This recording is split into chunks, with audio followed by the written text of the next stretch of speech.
Hey, HorseCenter fans, Matt and I are back with another big show, pre-Kentucky Derby and pre-Kentucky Oaks, Matt. Yeah, we're going to talk about the last two Kentucky Derby preps, the Arkansas Derby, the Lexington Stakes, where a bunch of horses need some points. They got to go big or they're going to go home, Brian.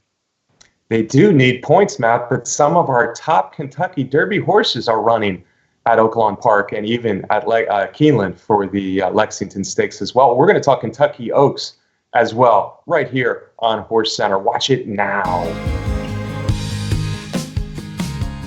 Welcome to another edition of HorseCenter, everyone. I am Brian Zipsy, and as always, I have the terrific pleasure of being joined by my co-host to the East Coast. That's Matt Schiffman. How are you today, Matt? I'm good, Brian. Ready to do another exciting HorseCenter with you, my friend. Let's talk Derby. Let's talk Oaks, Matt. And you know what? A lot of big things happened last week. We had the Santa Anita Derby, we had the Wood Memorial, and we had the Bluegrass. First thing I want to know, did your number one on your Kentucky Derby list rankings change after what we saw last week? My number one didn't change, Brian. My number one was Omaha Beach, and I left Omaha Beach number one going into the Arkansas Derby, but an awful lot changed down below. Okay, and on my end, Matt, I know you were wondering about mine. I did actually change. I put Tacitus at number one, although it's a lukewarm number one, and this is the first week all year I didn't have improbable number one, but I could easily see moving him, the son of City Zip, back into the top 10. Roadster was awfully good. Tacitus overcame trouble. Vekoma was sharp on a speed favorite track in the Bluegrass. It was a fun week, Matt. But let's get to this week because we got a big one down in Arkansas, Matt. Unfortunately, though, Hot Springs, Arkansas does not look like a beautiful place to be weather-wise on Saturday afternoon. Yeah, I've heard that they've been saying that all week long, and it's such a big race at this point. It's so important in terms of horses getting in the Derby. It's too bad the weather's going to be a factor, but hey, that's horse racing. Hey, that's horse racing. I like it, Matt, but yeah, I keep checking the weather every day because you're right. It is. I think top to bottom, it might be the best Kentucky Derby prep field of the year, really, because this is it. This is the last day of Kentucky Derby preps on Saturday, and it's just not getting any better. They are expecting a lot of rain all day Saturday. So, handicap for slop. Matt and I are going to run down the field here, and the one horse who we know has run well on a sloppy track is your number one Kentucky Derby horse, Matt. Tell us a little bit about why you like Omaha Beach so much. Well, Brian, and as you said, Omaha Beach was a big winner of his maiden race on the slop, so we know that's a good thing for the horse. But I was certainly impressed with Omaha Beach's victory in his division of the Rebel against Game Winner. The reports on the training on this horse have been really impressive. I like that Richard Mandela is the trainer. And at least to this point, we got Mike Smith in the saddle. To this point, yeah, it's interesting what's going to happen with a few of these jockeys because both Omaha Beach and Improbable, the two favorites for Saturday's Arkansas Derby, do have Derby questions as far as who's going to ride them moving forward. Will their jockeys, Jose Ortiz and Mike Smith, pick them or possibly the other big name that they also ride? All right, Omaha Beach, yeah, that was a big win. 7 furlongs in the slop, 2 races back. Now, the race before that was his dirt debut after getting a turf foundation for trainer Dick Mandela. And he aired in the slop. He won for fun, going 120 and change, I believe, Matt. Then he came back with a really nice race at Oaklawn Park where he held off a determined run by the champion Game Winner. Game Winner has since lost again, as we know, although, again, I think Game Winner ran a good race in that Santa Anita Derby. So, no real negative there for Omaha Beach. He seems to be thriving. The son of Warfront's a really handsome horse in the hands of a master horseman. Now, he drew post 3 for the Arkansas Derby, and there is some serious speed outside him. Does that worry you at all for this race? I don't think so. I mean, you're right. He has shown a tendency to want to get to the lead, and in the Rebel, he just jumped right out of the gate, and was in the lead right away. But my feeling in this race was, and not especially thinking about the way the track is playing with the slop, was that those speedy horses that you mentioned, Brian, would be out front, and the favorites in the race in Improbable and Omaha Beach and Long Range Toddy would let those speed horses go and sit stalking trips. Okay. Before I talk, Omaha Beach is your number one Kentucky Derby horse, so obviously you like him here. But before I talk about my top horse in here, the other favorite, let me say this about the speed. There is one horse. There's a few horses with speed in here for sure, but there's one horse who I think is faster than them all. And Matt, I think he's one of the fastest 3-year-olds in the country. And I think a lot of people may be underestimating how good Gray Attempt is. Now, I don't know if Gray Attempt can win this race at 9 furlongs.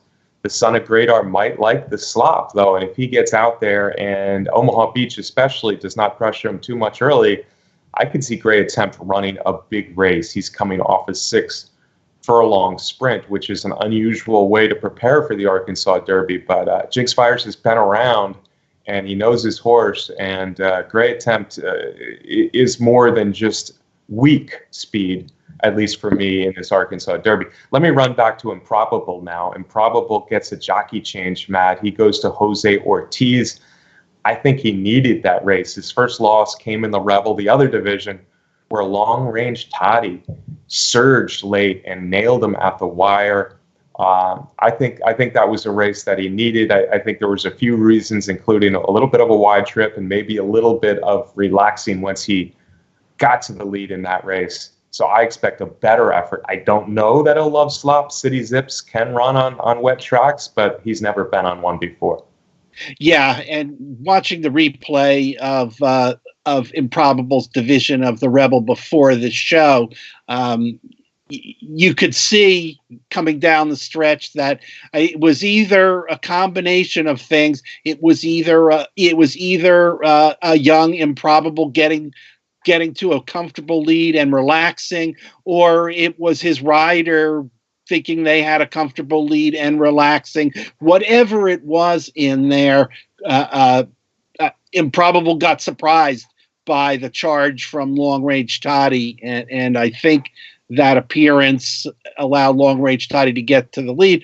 Bob Baffert is kind of notoriously impatient with jockeys and will make a change very, very quickly when he's a little bit displeased with what's happened, and he takes Drayden Van Dyke off and goes with Jose Ortiz. Yeah, and they get the rail, which I don't think Baffert was thrilled about in here.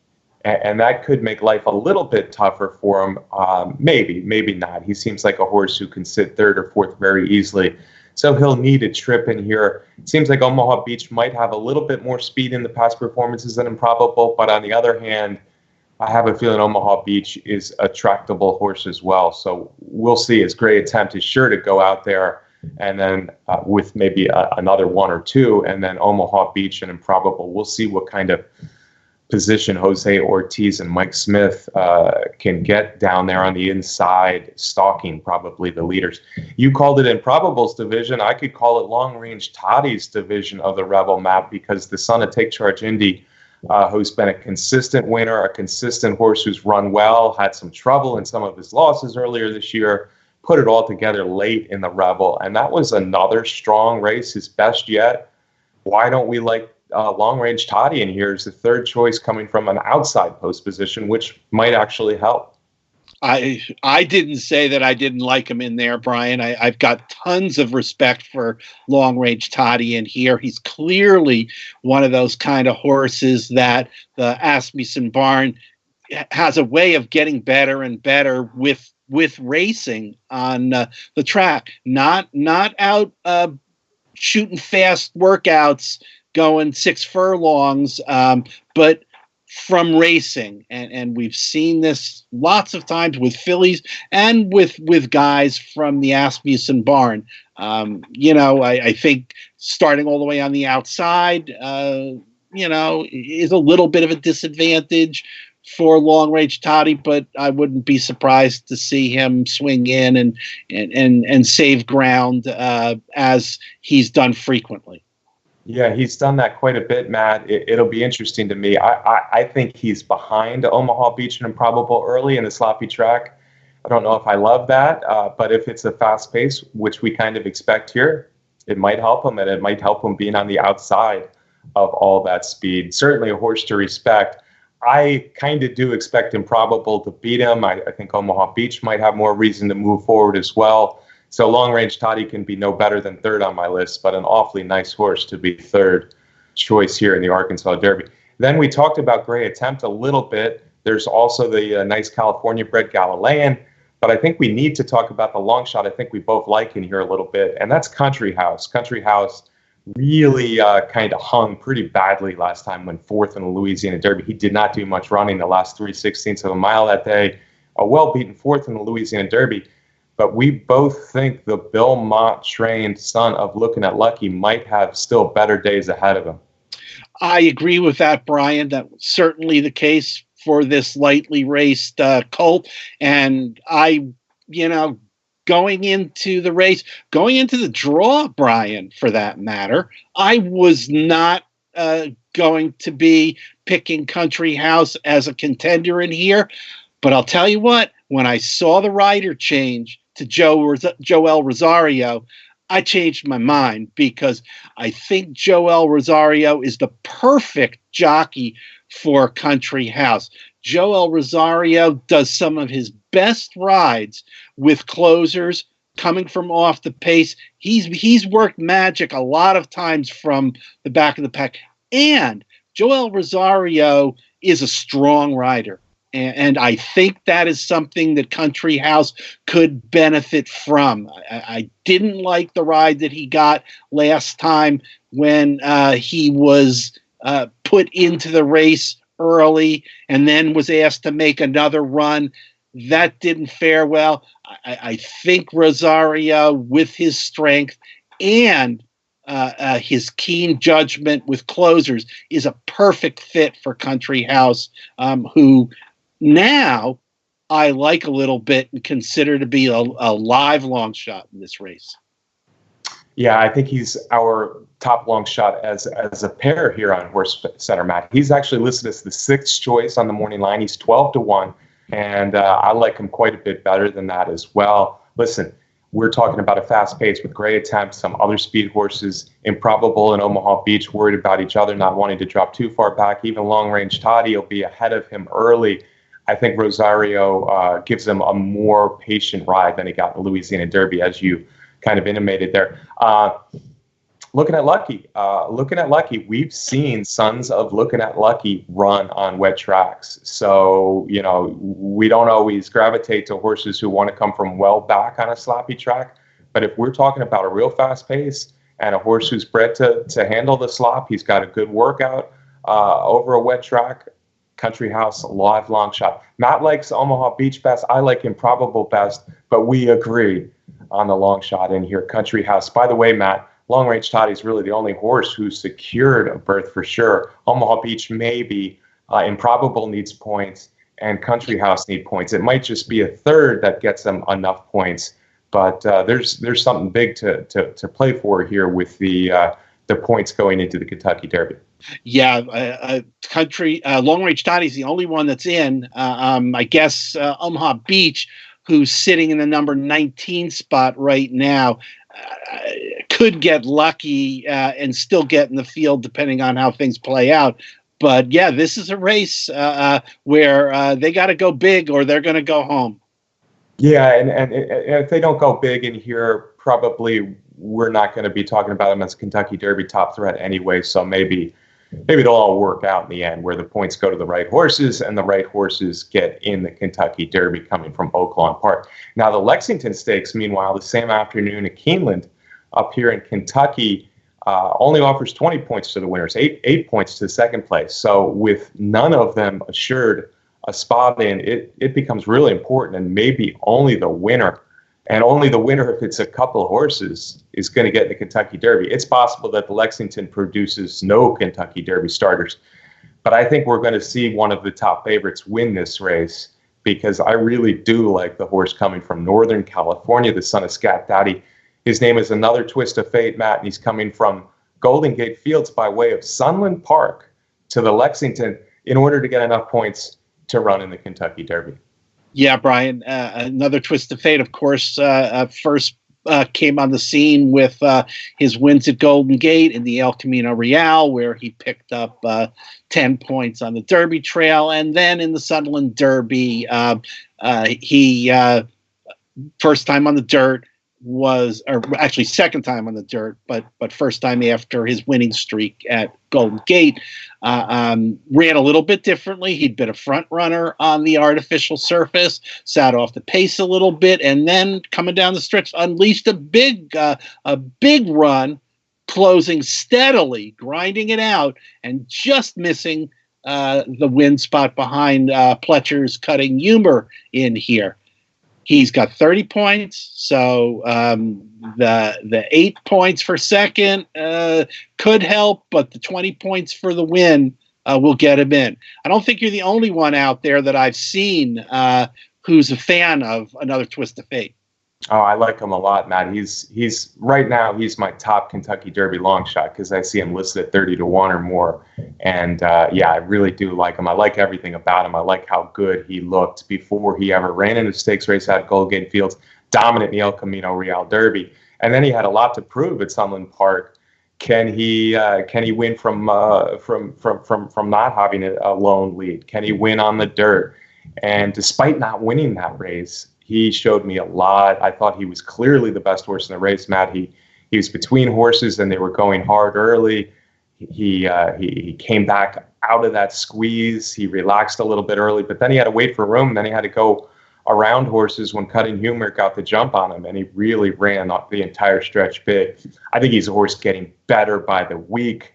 I like him in here. I hate, Matt, I hate to be a chalk-eating weasel.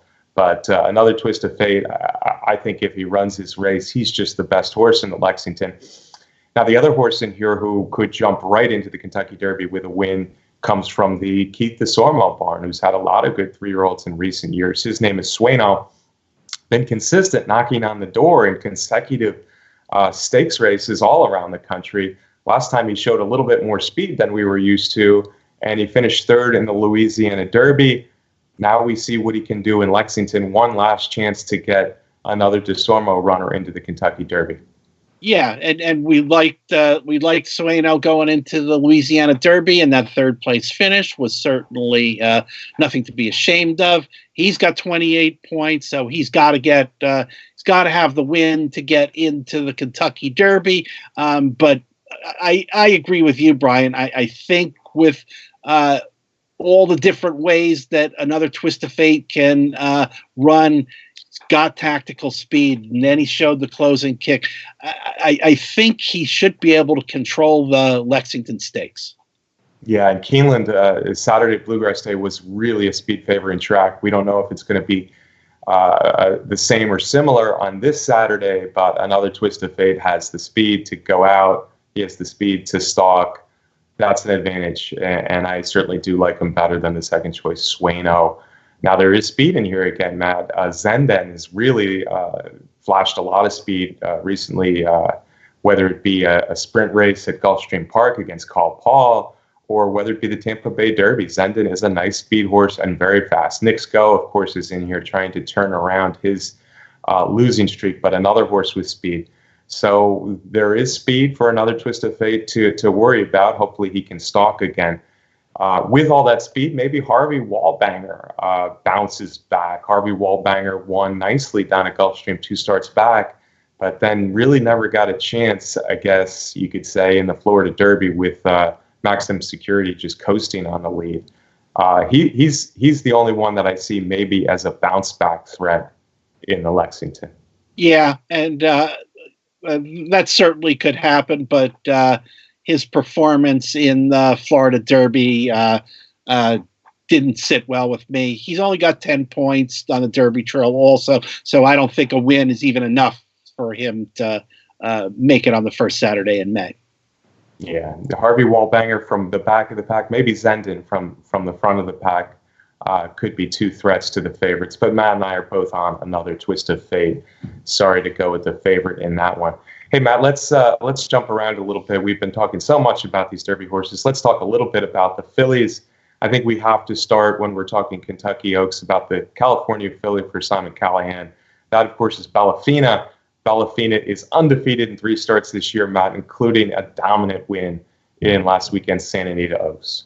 Yeah, that's for sure. It was a small field. It was only a field of 4, but there were 2 good Bob Baffert horses in there. There was Chasing yesterday, who was on a winning streak. There was Fleur de Lamar in there, who maybe Baffert likes better than Chasing yesterday. I don't know that for sure, but I kind of get that feeling. But hey, Bellafina made short work of those 2 and just dominated that field. And at this point, certainly Bellafina has the best resume going into the Kentucky Oaks, is likely to be a very, very big favorite going into the race, but she's going to do that with a bunch of question marks.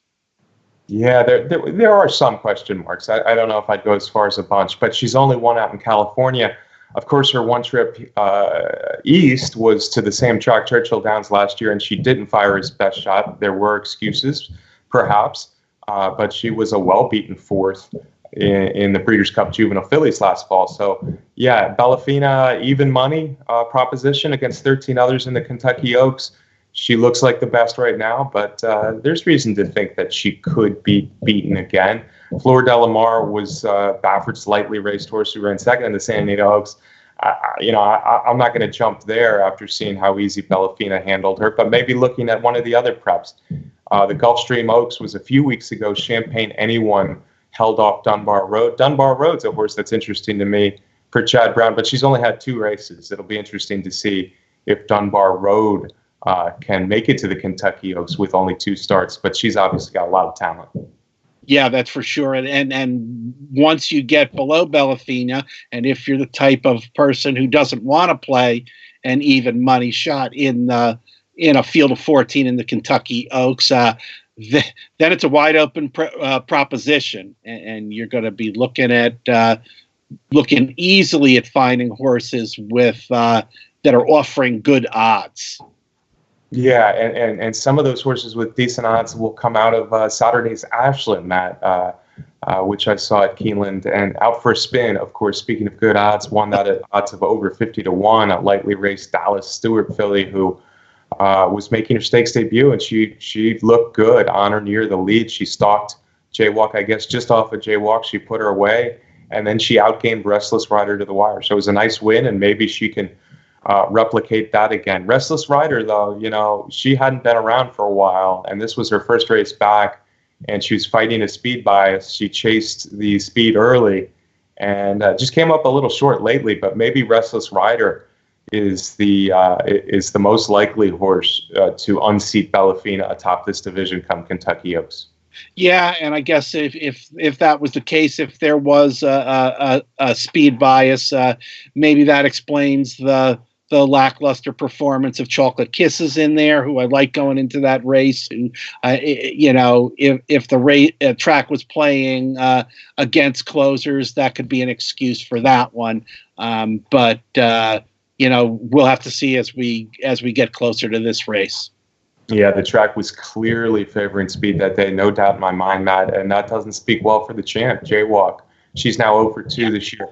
She hung on in the stretch decently for 3rd, but the way Out for a Spin and Restless Rider put her away at the top of the stretch does not look so good for Jaywalk as being the same filly we saw last fall win the Breeders' Cup.